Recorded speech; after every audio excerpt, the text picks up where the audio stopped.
Hey there, this is a session recap for session 25 of Castles and Crusades campaign. This was what we'll call a long distance session. I drove down to Pennsylvania to visit my boy at college and surprised him with a game session. He hadn't played any role playing games since he left for college.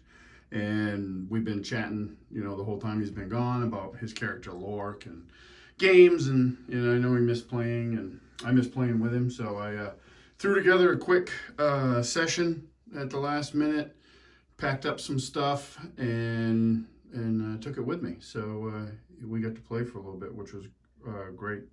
So it started off.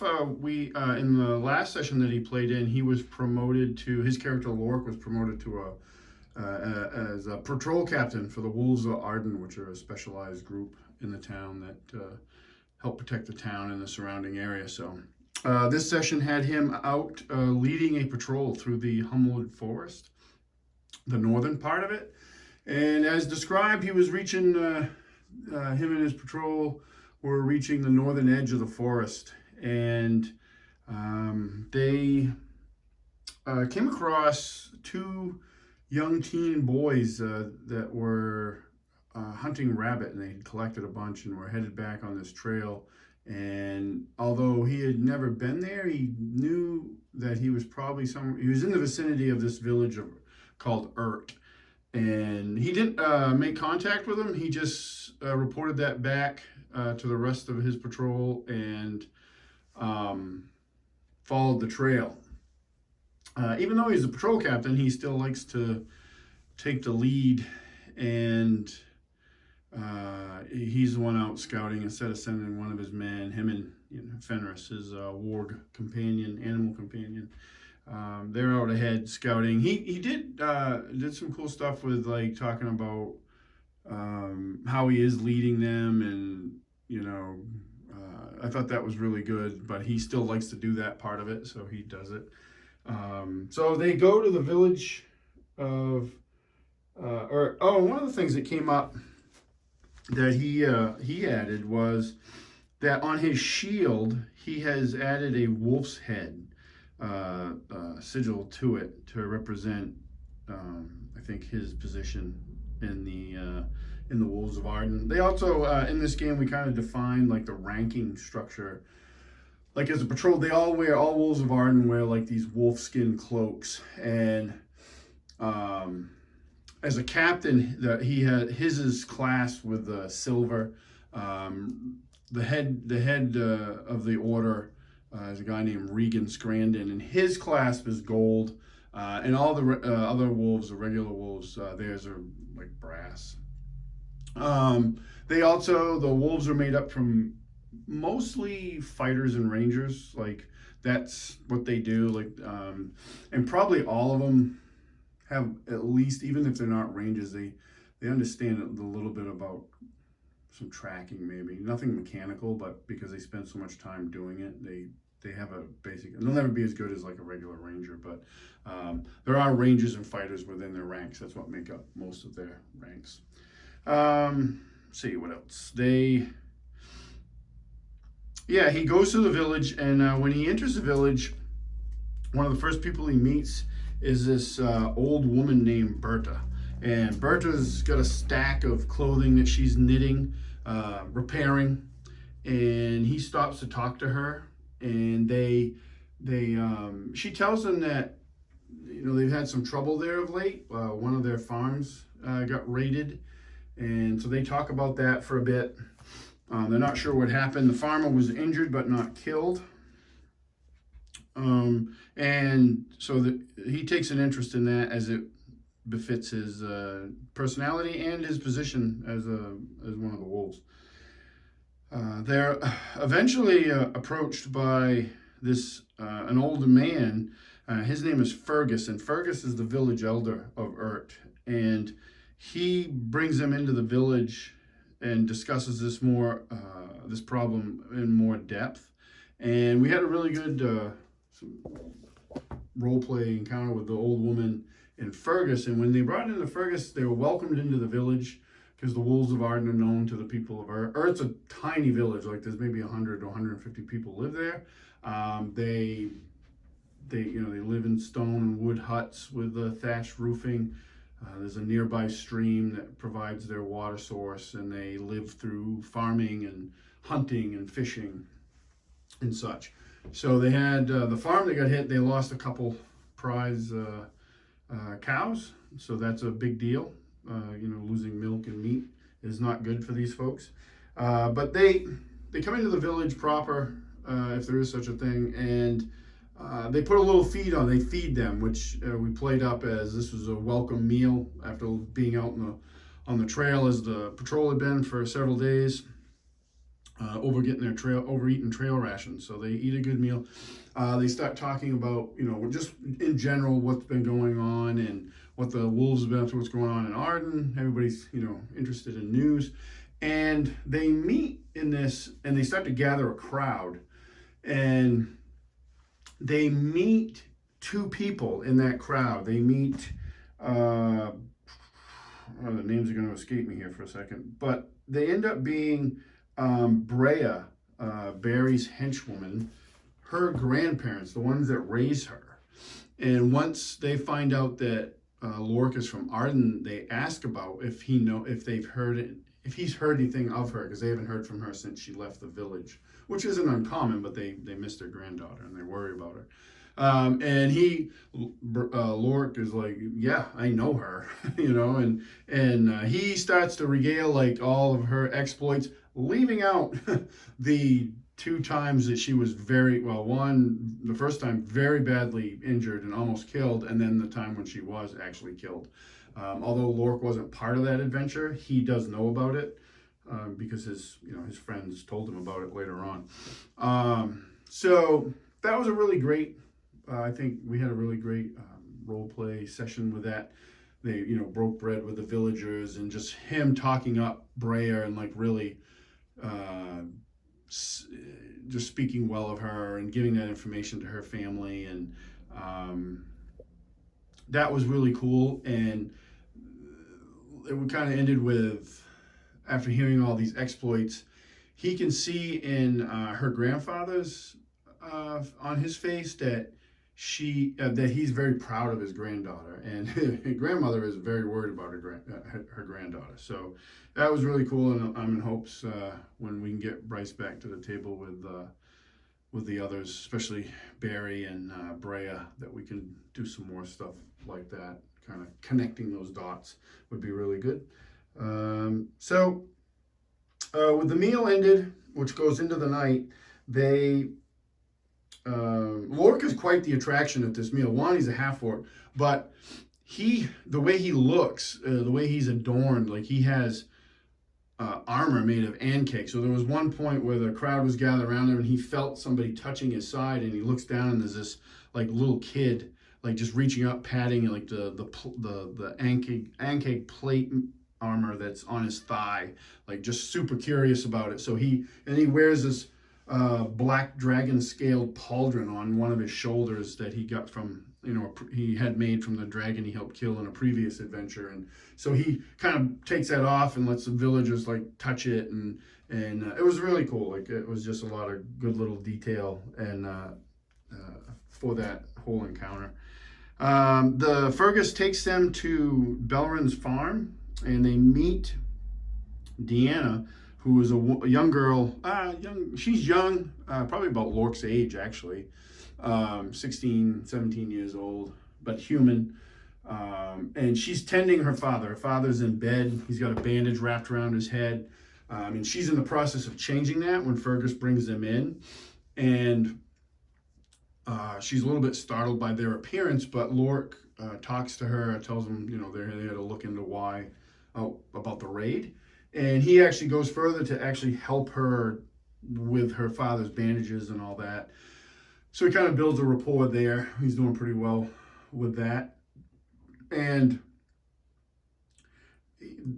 she puts them up. There's no inn or anything like that. I mean, it's a tiny village. So she puts them up in the barn for the night, and comes out later on to provide them with more blankets and she might have brought them some food. I don't remember if she did. I don't know. She just brought them more blankets because they'd already eaten.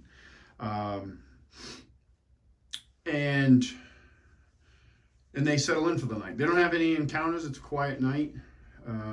And the next morning they pick up a trail, and it might have been that night, but in the morning they set out on this trail that they find. And the trail consists of prints that Lork's not familiar with. They're humanoid, but he's not sure what they are. He's never encountered this creature before. And he does get a brief description of the creature from Deanna, and it doesn't really ring true. It's like a humanoid creature with a large mouth and fangs and fur. And so they follow these tracks and for a couple hours, and it leads to this encampment. And the encampment has been decimated. There's goblins, which Lork readily recognizes, and these other creatures, which ended up being bugbears, and they're all dead, which doesn't make a lot of sense. And so they search around, they find another set of tracks, and this one is a booted foot, human booted foot, and wolf tracks, which Lork easily recognizes those. As they're searching the camp, underneath a pile of fur, underneath a tent that had collapsed, they find a goblin that's alive. He was in hiding, and Lork snatches him up and starts to interrogate him. And he tells them that they got raided in the night by men and wolves, and a man and wolves. So after the interrogation, I wasn't quite sure how that was going to go and what their plan was for the goblin. And Lork took care of that pretty handily, because he just tossed the goblin to Fenris, and Fenris killed it, which was actually kind of funny. How that went down. And so they do that. They dispatch the goblin because Lork's not going to let it live. And so they head out again, and they find the cows that are missing. And one of them's kind of like has been butchered up and is on crudely butchered up, and was on a smoldering spit that had mostly the fire had gone out, just smoking a little bit. And they follow this trail, and the trail leads back into the homewood. And as they progress along, the terrain gets pretty rough. It's very heavily forested, but it's pretty rough and rocky. And it leads to a very old barrow. And this area has like a chill to it that they all feel, which the way it was described doesn't feel like, it's not the weather, it's not the temperature of the land. It's just, this area has this deathly chill about it. And the other thing they notice is that all the vegetation in this area is dead. The trees around it are dead and twisted. The grass is, it's springtime, so like in a lot of places, the grass has been, coming back. It's green, getting its vibrancy back. Not here. And there's no animal life. Like, it's very quiet here. So this is the terrain we set up. Doesn't have the dead look to it because I don't have much in the way that way. Maybe it's a future project. But this was the best simulation I could come up with. And this project actually expanded. I was going to just use for travel, because I was traveling, I was just going to use like a battle mat and a couple of scatter pieces. But then I kind of wanted to do a little bit more than that, just because it was a chance to play and trying to give my son the full typical experience he gets when he's normally playing here at home. So that's what I came up with. Streaming out of that barrow is a pack of wolves. They hear this howl and baleful howl, and these wolves come streaming out. And the first thing they notice is these wolves' eyes are glowing like in a blue, and that they're undead. Like they have exposed meat and bone, and they charge the party, and the party starts, he's got 3 wolves with him. All guys that have appeared in previous sessions. He had the 2 brothers, Frey and Froman, who were in the last adventure that my son got to play in. Those are the wolves that went with him. And Alfric is another wolf that's been in several sessions. And so they're his patrol that he leads. So they start doing battle with the wolves. The three Wolves of Arden providing arrow fire, and Fenris and Lork taking the front lines, fighting off the wolves. And while that's going on, another figure emerges from the barrow, and it's this guy here. I don't know if I'll be able to get him to show up on camera, but this guy here. Probably not going to show up very well. Nah, it's kind of shaded. But this is a Modifius Skyrim miniature, and so this Draga comes out, and they start to do battle, and it's a pretty good fight. Fenris gets hurt actually fairly badly. He doesn't have a great armor class. That's something we're going to work on. We talked about maybe getting some actual like barding for him to toughen him up a little bit, because he gets hit a lot. So they end up doing a good job with the wolves. Lork takes some damage. None of the wolves, because they stay back and just rain arrows in, and they get a couple successful hits on the Draga right off the bat, which were nice.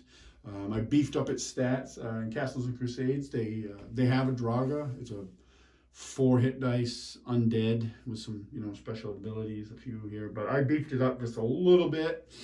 And Lork finishes off. He ended up having, there was 4 wolves, undead wolves, and there was 2 on him and 2 on Fenris. So as soon as his were dispatched, I think he helped dispatch one of the ones that was on Fenris. Finished the other one. And then Lork closed with the Draga while his followers were trying to still hit it with arrow fire, which they did. They had a round or two where they didn't hit anything because it has a decent armor class, and I rolled like crap as usual. And so the battle is fully engaged. Lork takes some more damage, but he's 5th level now, so he's done pretty well on rolling for his hit points, so he's doing all right. And he has a great armor class. It's one of the things we actually discussed.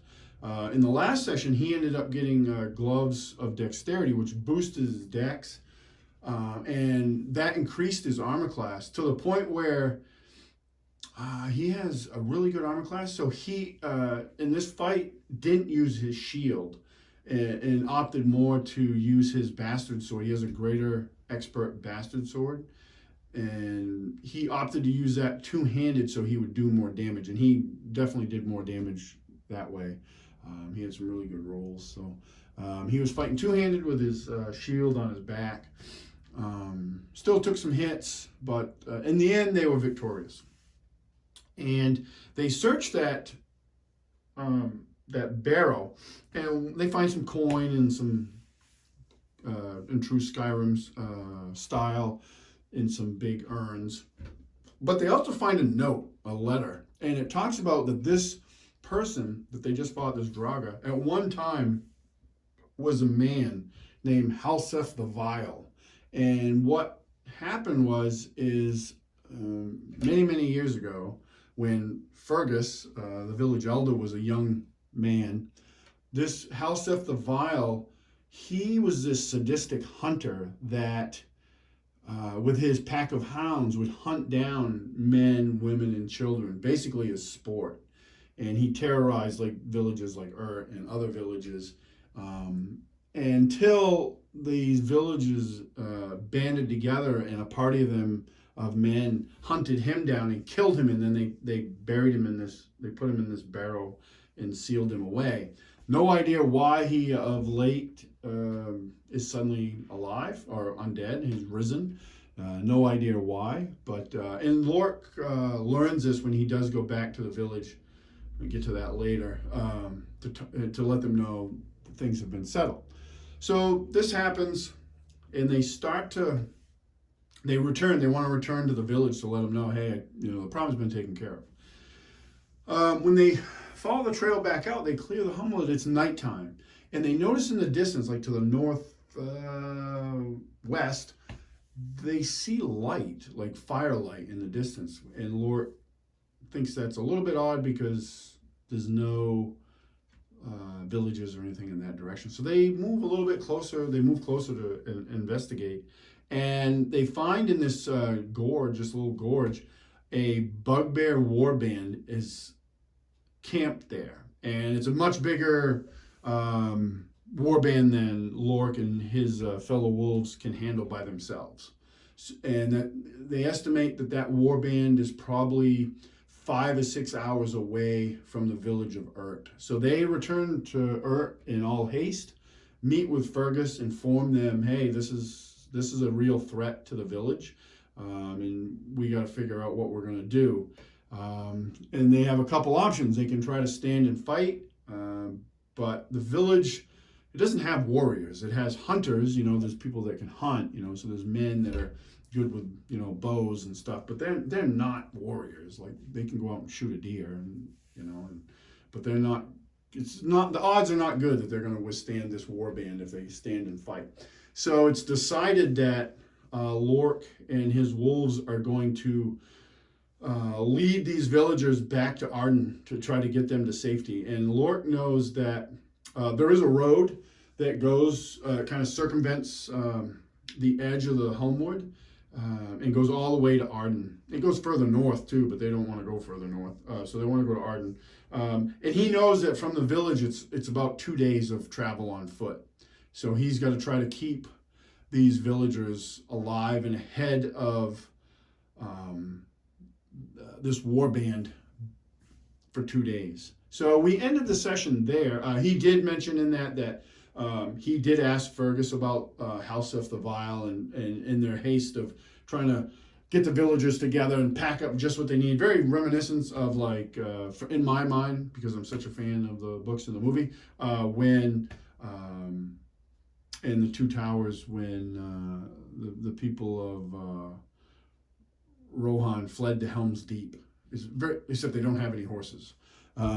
Packing up just what you need, what you can carry. I mean, even the women are tucking knives and stuff into their belts, for some sort of last ditch defensive, have some sort of defense.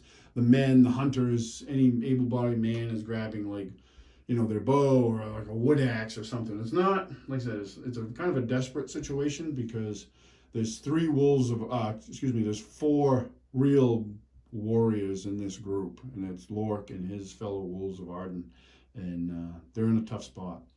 But and then in the midst of all that chaos, he does ask Fergus about Halseth the Vile, and he gets that. I wasn't really sure at the time, when they finished that fight with the Halseth, how I was going to impart that history. And initially I was going to have just kind of a narrative moment where Lork returns to Arden, and he talks to, like, Tula, who's a bard, and I like using Tula, so maybe she knew something about it. But that didn't really fit, especially when the warband was introduced. So the narrative moment was more about getting the villagers ready, the plan, and getting them ready to depart their home and flee to Arden for safety. So it worked out much better that way. So sometimes those things. Some of the best things I've found in running games is when it happens not pre-planned, but at the table. So I try to leave things open a lot in that regard, and remain flexible. I'm not married to my ideas, so, like, if something better comes up at the table, sometimes if it's better, and it seems to be what the party is either created themselves or is super, their interest lies there. Well, that's the direction the game goes. I don't try to railroad them in any certain direction. So I think I do a pretty good job of that. But yeah, that was a session. We played for a few hours. It was great to roll dice with my son again and get to visit Lork. I really like all the characters in the game. I like everybody's character. I think they're great. They're very distinct, and they bring a lot to the table. So it's great to see. But it was really great to get a chance to play with my son again. I'm looking forward to it. He's coming home for Thanksgiving, so we're already planning a session, and I'm not quite sure how it's going to go. I know my buddy Dave's going to play. It's kind of a weird day, but it works out for Dave, so he's going to play. So I'm not sure how this whole warband and flee to Arden is going to shake out, if that's going to be actually played out, or that is something that my son and I narratively come together and decide how that shakes out.